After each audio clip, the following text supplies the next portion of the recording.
नमस्कार विद्यार्थी मित्रों। आज हम कक्षा 8 में 8वां पाठ पढ़ेंगे जो एक कविता है। माँ कह एक कहानी। सबसे पहले हम कवि का परिचय लेंगे। हमारी कविता के कवि का नाम है मैथिली शरण गुप्ता। हमारे कवि जो राष्ट्र कवि है उनका नाम है मैथिली शरण गुप्ता। उनका जन्म 1986 में चिरगांव ज़िले में झांसी में हुआ था, उत्तर प्रदेश में। बचपन से ही कविता में उनकी रुचि थी। आचार्य महावीर प्रसाद द्विवेदी की प्रेरणा से वे खड़ी बोली की ओर मुड़े और उनकी कविता में निखार आया। उन्होंने अपनी कविताओं में भारतीय जीवन को समग्रता से समझने एवं प्रस्तुत करने का प्रयास किया। खड़ी बोली हिंदी के आरंभिक उपन्यासों में से एक है। साकेत गुप्ता जी की लिखी हुई महाकाव्य है।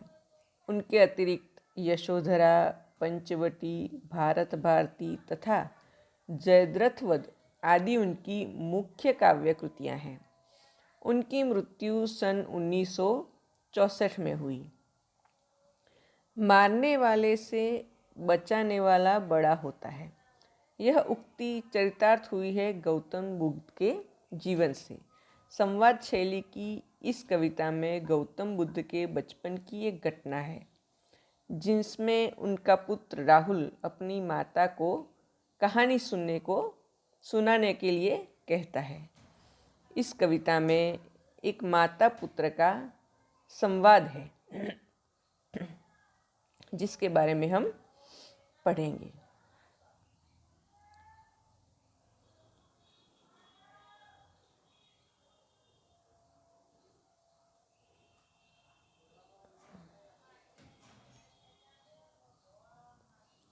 माँ कह एक कहानी। बेटा समझ लिया क्या तूने मुझको अपनी नानी। कहती है मुझसे यह चेटी, तू मेरी नानी की बेटी। कह माँ कह लेटी ही लेटी, राजा था या रानी। तो हम पढ़ेंगे जो राहुल है, गौतम बुद्ध का बेटा, वह अपनी माँ यशोधरा से कह रहा है कि माँ मुझे एक कहानी सुनाओ। तो यशोधरा जवाब देती है कि बेटा क्या तूने मुझे अपनी नानी समझ लिया है। तो राहुल जवाब देता है कि चेटी, कहती है मुझसे यह चेटी। चेटी का मतलब है दासी। तू मेरी नानी की बेटी। यह दासी कह रही है कि तू मेरी नानी नहीं है, लेकिन नानी की बेटी तो है।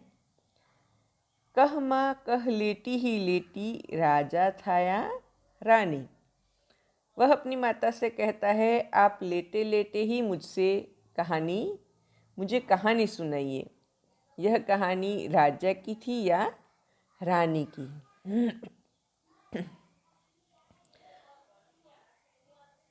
माँ कह एक कहानी। तू है हठी मानदन मेरे, सुन उपवन में बड़े सवेरे। तात भ्रमण करते थे तेरे, जहाँ सुरभि मनमानी। जहाँ सुरभि मनमानी, हाँ माँ यही कहानी।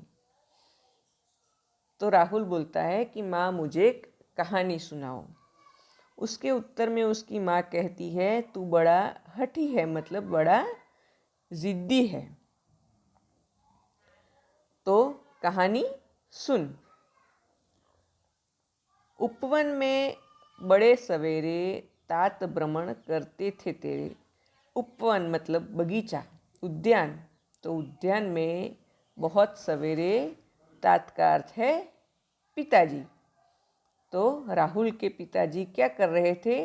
भ्रमण कर रहे थे। उसका मतलब है घूम रहे थे। जहाँ सुरभि मनमानी,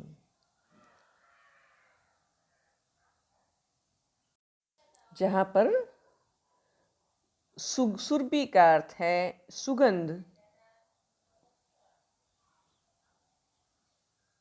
और मनमानी का अर्थ है मनपसंद।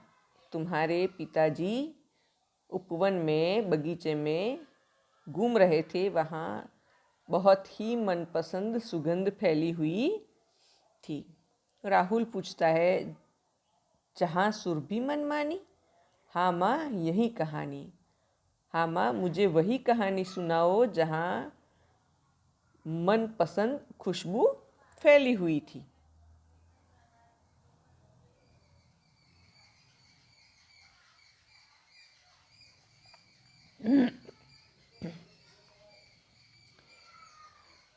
वर्ण वर्ण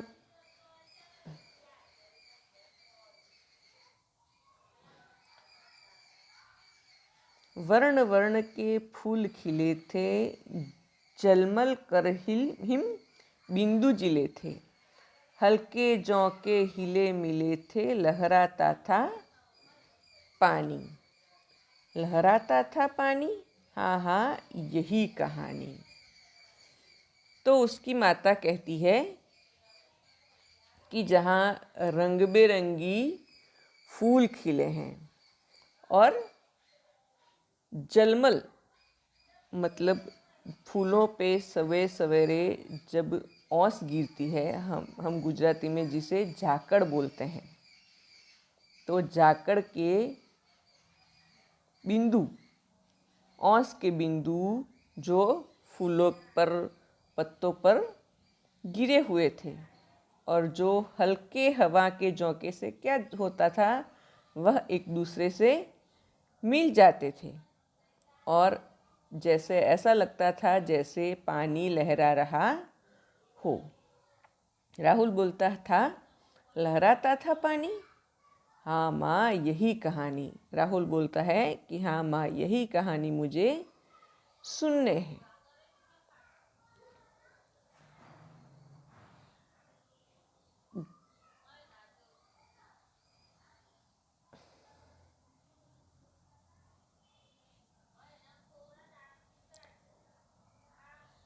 गाते थे खग कलकल स्वर से, सहसा एक हंस ऊपर से गिरा, बिद्ध होकर खग शर से हुई पक्ष की हानि। हुई पक्ष की हानि, करुणा भरी कहानी। तो यशोधरा बोलती है कि जहाँ पर खग, खग का अर्थ है पक्षी, और कलकल स्वर से तो पक्षी मीठे स्वर से गीत गा रहे थे। उतने में ही सहसा, एकदम से एक हंस ऊपर से गिरा। बिद्ध मतलब बिंदा हुआ, गुजराती में जेने विंधायेलू कहिए આપણે। बिंद होकर खगशर से हुई पक्ष की हानि। तो जिसका पंख, पक्ष का अर्थ है पंख, पंख तीर से बिंदा हुआ है, ऐसा एक हंस बुद्ध के मतलब उसके, राहुल के पिताजी के सर पर गिरा। तो राहुल बोलता है, ओह, उसके पंख को हानि हुई थी? कितनी करुणा भरी कहानी है।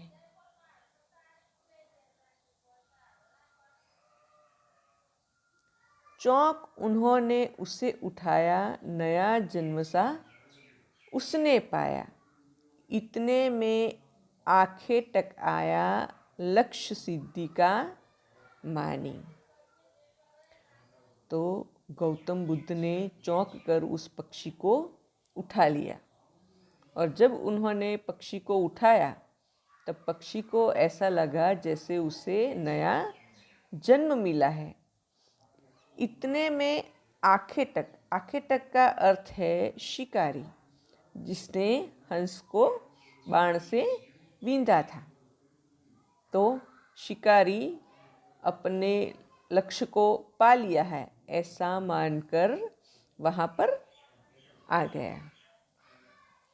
लक्ष्य सिद्धि का मानी, कोमल कठिन कहानी।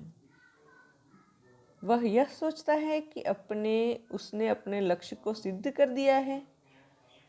बहुत ही कोमल लेकिन कठिन कहानी है। मांगा उसने आहत पक्षी, तेरे तात किंतु थे रक्षी। तब उसने जो था खग पक्षी, हठ करने की ठानी।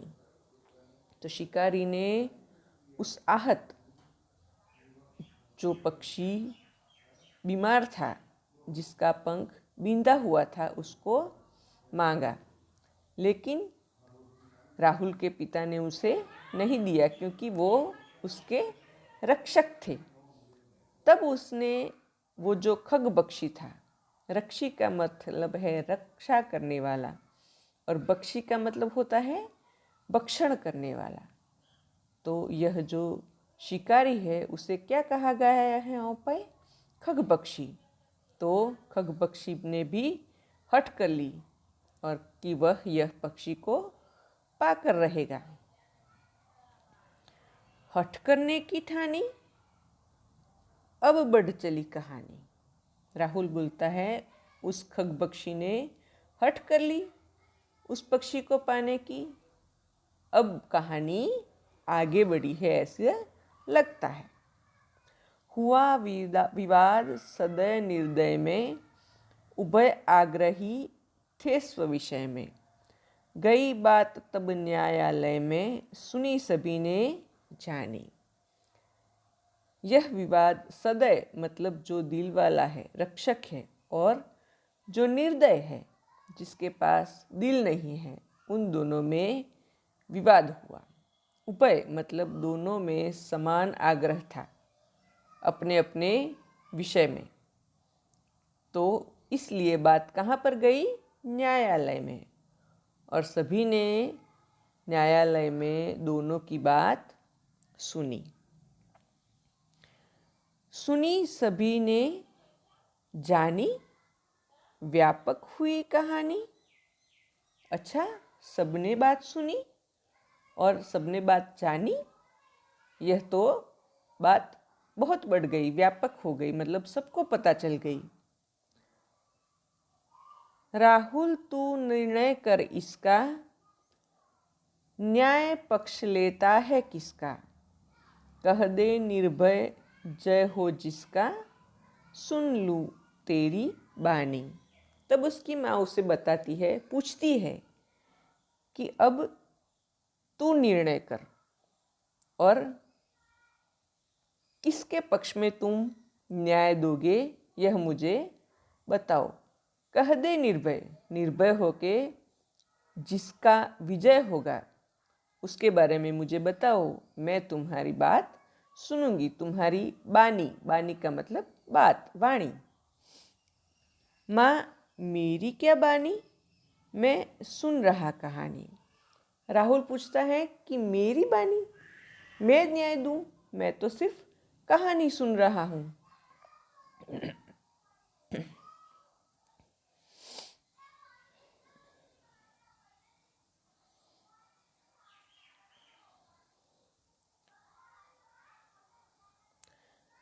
कोई निरपराध को मारे तो क्यों अन्य न उसे उबारे। रक्षक पर भक्षक को वारे, न्याय दया का दानी।